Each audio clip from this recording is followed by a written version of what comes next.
Yo, it's your boy Logos, and today I want to react to this video because I've been asking myself the same question for many years now. Especially since I started studying Roman history, I have noticed many similarities and differences between us that does have me both hopeful and worried about our future. Certain things like private citizens, owning private armies and using them for their own political advantages or political benefits, is something that we don't have to worry about nowadays, but also the increased violence and tribalization regarding politics is something that I think we have noticed over the past few years.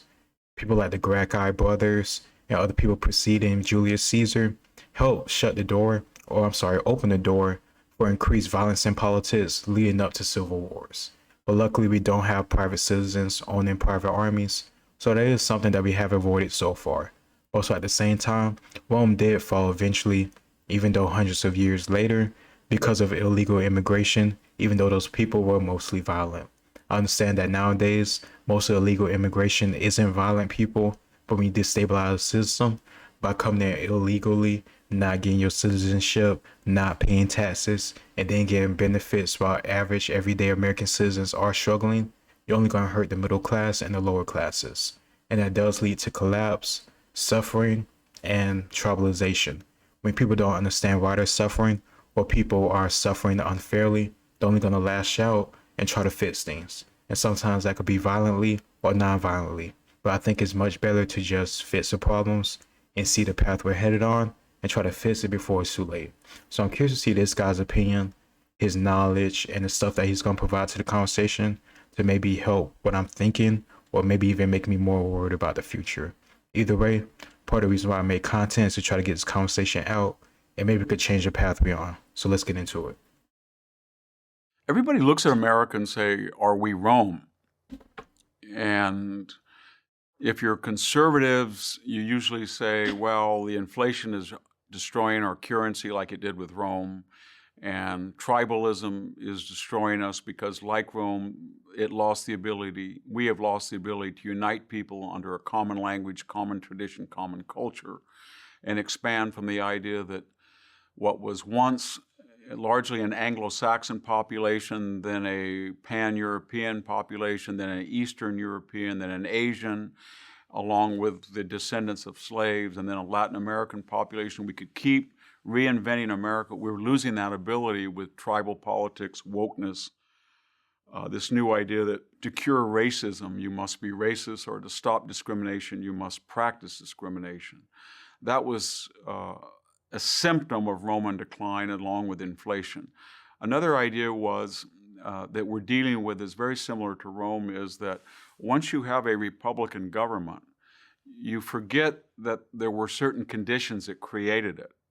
There was a certain familiar place, there were certain familiar boundaries, there were certain familiar affinities. And when you expand that to Gaul, Hispania, Britannia, Germanic, parts of southern Germania, Dalmatia, Arabia, Judea, then you have to say to yourself, the Italian paradigm will work all over the world for people who don't speak Italian, have never been to Italy, will never go to Italy, but the mindset will be the same. And it works if you work at it.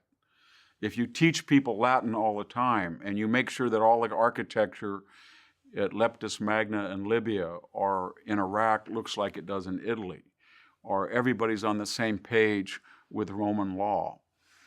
But when you don't do that, and you say that that's unfair, or who you to put your values on other people, then it doesn't work.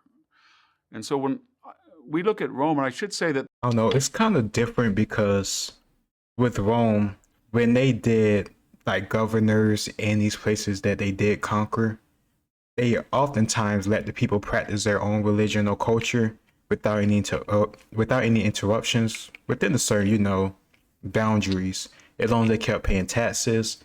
And after Augustus and his autocracy, after you keep praying to the Augustus or whoever is the emperor, for the most part, they try to keep people to themselves because you don't want rebellions. Rebellions cost money, they cost troops, it costs time.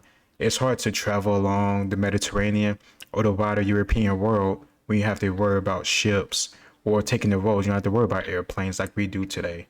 So I do think it's a little bit different, but I do understand for the most part what he's saying.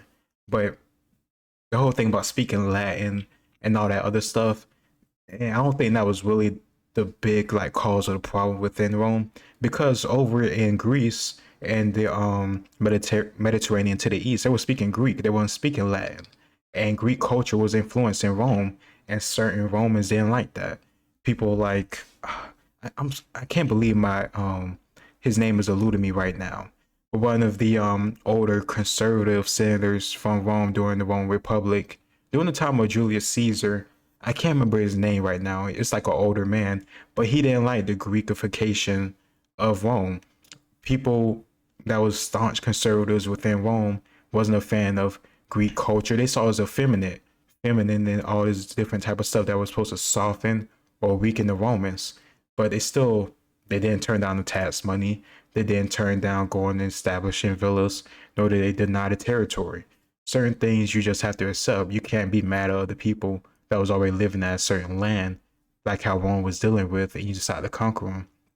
Certain places gonna adopt your culture, but certain places isn't. But at the end of the day, I think Rome was more focused on peace, getting your taxes, and providing whatever ration of troops, food, or anything else you can provide. I think that establishing Latin or Roman culture really wasn't a big reason why they fell, especially if we're talking about the Republican era, which I think he is talking about. I don't think he's talking about after Augustus and the autocracy, the dictatorship. I don't think he's talking about that. There, scholars have noticed there's over 220 official published explanation for why Rome fell.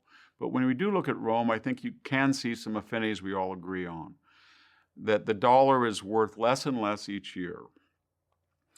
And we are printing money not on the basis of increased population and productivity, but just to print it. And that's a means of radical redistribution.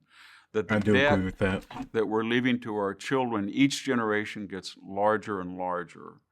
That people increasingly do not look like each other, which is okay, but increasingly they say to themselves that how I look is essential to who I am, and it's not incidental.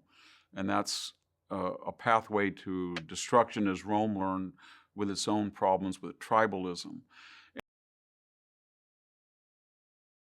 I don't know. It seems like, because from my understanding and everything I read about the Roman history, because it seemed like he focused on the Republican era, because that's what America is. It seems like civil war. It seems like weakening of the state. It seems like having too big of an empire than you could control. Plus outside factors like, barbarians, quote unquote barbarians on the British Isles, in Germany, other places around the Mediterranean. Not to mention you have a whole nother empire and the Parthians on your border in the east, in the Middle East. It seems like all that different type of stuff was more of a reason why Rome fell compared to the stuff that we're seeing in modern day America. I understand tribalism did exist back then, but oftentimes the people who really caused the civil wars were the people in power because of their greed. And that's just what I noticed over and over and over again. But of course, you had, Attila and different people like the Germans coming in and making stuff difficult too. And then finally, I think this is very important. A nation has to have civic education. They have to know what the Constitution is. They have to know what the First Amendment is. They have to know what the Second Amendment is. They have to have some idea who the people were that died at Shiloh, what Okinawa was about, who died on a B-17 and why. I agree with that, but I think our education really focused on putting out cogs in the machine than actually giving us real information about our history and understanding the importance of our country. The reason why I got this information, why I know what I know, why I feel like I'm more conservative, quote unquote, and though I think I'm more down the middle, is because of my own searching, through my own knowledge of history, and all this stuff, all this information for the most part came after high school, in my own free time, my own passions.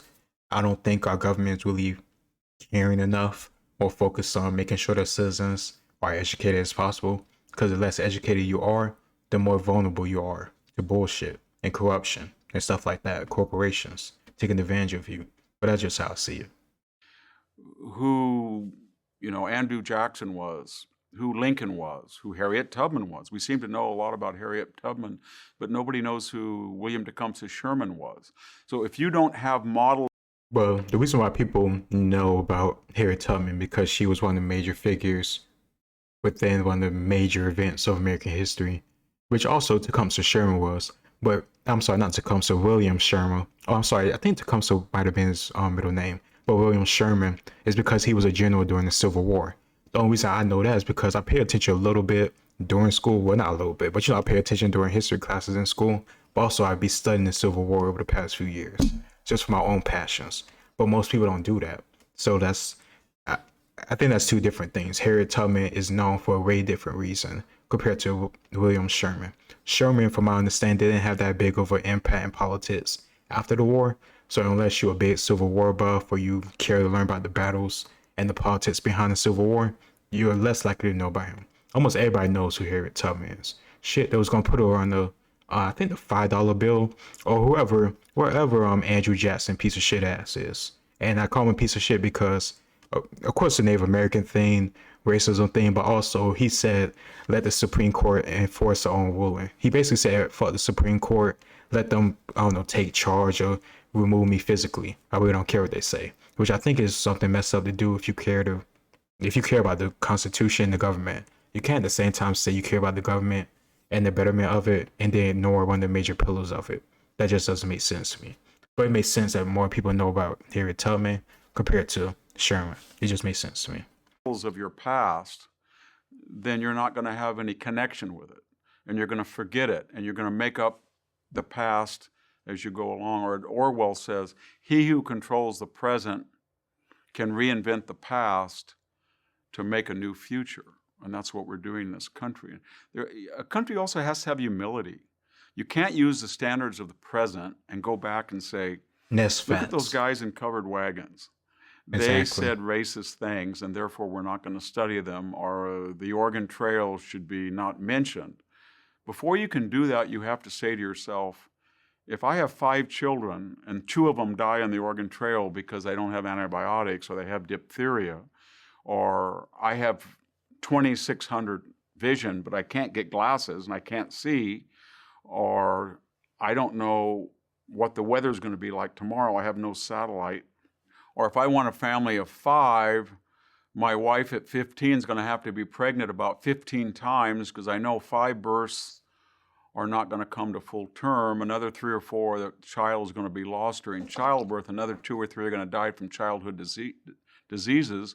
Then she's not going to be emancipated because she's going to be pregnant from 15 to 40. I do agree with him completely on this one because I think for the most part, people really don't study history. So the only thing they do is really see current events and try to make comparison to it to the past because of their own limited view on it. Or like you said, they'll put their own morals or modern day morals on stuff in the past, which it just doesn't make sense to me. The whole point of progression and us evolving as a society, as a people, is doing different behaviors. So you getting upset at people from a long time ago about what they did doesn't make sense within most contexts, unless it's like very egregious, blatantly acts against humanity type of things. I can't understand you getting upset or trying to put your current morals on people in the past. It just doesn't make sense to me. You would probably be just like them if you was born in that time period, in that same family, or whatever situation they grew up in. It just is what it is. And I'm not going to have any leisure time because I'm going to be trying to homestead a farm from 6 in the morning. But we've forgotten all that.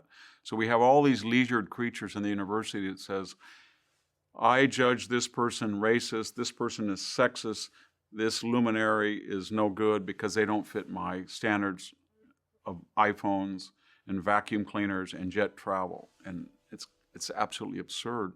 They have no idea, this generation, what the future is going to say to us. They could very well say, you and your scientific arrogance allowed 1 million fetuses that were viable children to be aborted in a single year. They may say that. Or they may say, wow, you guys went back to tribalism and started picking and choosing jobs and admissions by the color of people's skin.